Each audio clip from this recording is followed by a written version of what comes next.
Nós vamos conversar com o economista e presidente do Conselho Regional de Economia, Eduardo Araújo, que já está aqui com a gente no estúdio. Bom dia. Bom dia, Andressa. A gente falou de saúde, agora saúde financeira, né? Do nosso bolso. Vamos falar do bolso, né? Bom, algumas pessoas costumam dizer até que é a parte, às vezes, que costuma causar mais problema, né? Causa dor de cabeça, eu posso dizer, né? Exatamente. Todo mundo pode. Vamos lá.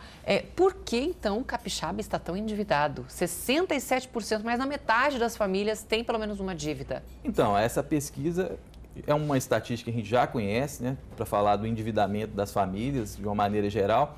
A novidade é essa comparação que a gente tem entre as capitais, no caso. Nós estamos falando de capitais, não do estado como um todo. Então, a primeira ressalva que precisa fazer, no caso, a cidade de Vitória, de cada 10 famílias, a gente tem aproximadamente 7 que estão endividadas.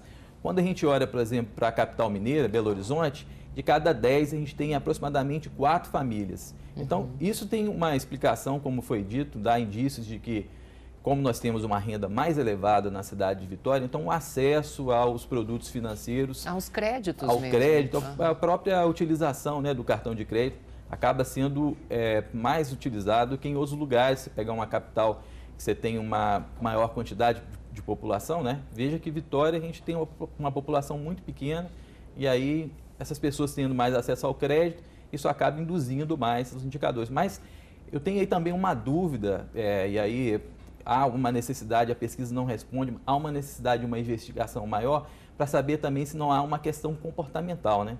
Eu estava analisando essa pesquisa, até fiz uma piada, sou mineiro, eu não sei se as famílias de Minas, né, quando a gente recebe alguém em casa, você vai para a praia e aí a pessoa vai lá consumir, já leva tudo, né? Compra só o picolé lá na praia. Será que esses hábitos de consumo também respondem, né, por o fato de a gente ter Minas, Belo Horizonte com cada 10 famílias, só 4 endividadas? Será que isso também é um indício de uma questão... É a cultura mesmo, então? Exatamente. Então, é uma questão assim que a pesquisa não responde e há um espaço maior para fazer uma investigação para verificar. Mas você percebe bem que nós temos essa renda mais elevada. Falamos que o endividamento maior, como você destacou, é do cartão de crédito. Isso é algo que nos chama a atenção, porque é natural as pessoas se endividar. Empresas se endividam, costumam até utilizar a expressão de alavancagem, né? Se alavancam, mas a diferença é que às vezes é uma dívida saudável. Uma coisa é você se endividar, por exemplo, você trabalha e vai fazer uma dívida com algo que vai te gerar uma renda. Outra coisa é você utilizar uma dívida que vai ser apenas para um consumo, e esse é o tipo de endividamento que a gente orienta que as pessoas não façam. Bom, você está com dívida. O que fazer? Como quitá-la se você não tem dinheiro? O que fazer?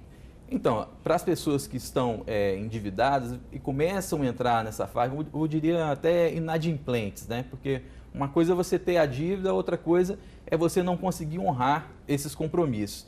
Então, a primeira coisa que se tem a fazer é você ter um bom diagnóstico desse endividamento. Não existe muita mágica, né? A matemática é você elevar suas receitas, né? Reduzir as suas despesas para poder sobrar um pouco mais para honrar esses compromissos. Em alguns casos, avaliar se tem alguns bens que você possa se desfazer quando a situação do endividamento está muito elevada, então você pode também pensar nessa alternativa. Em alguns casos, né, como você tem um profissional de saúde que cuida da saúde, você também tem um profissional que cuida da saúde do seu bolso. Então pode ser preciso você ter a ajuda de um profissional, de um economista, para poder também orientar para a pessoa sair dessa situação, que é algo que a gente também recomenda que se faça. Agora, por exemplo, a gente tem lá o orçamento doméstico, né, na sua casa. O que você primeiro deve cortar?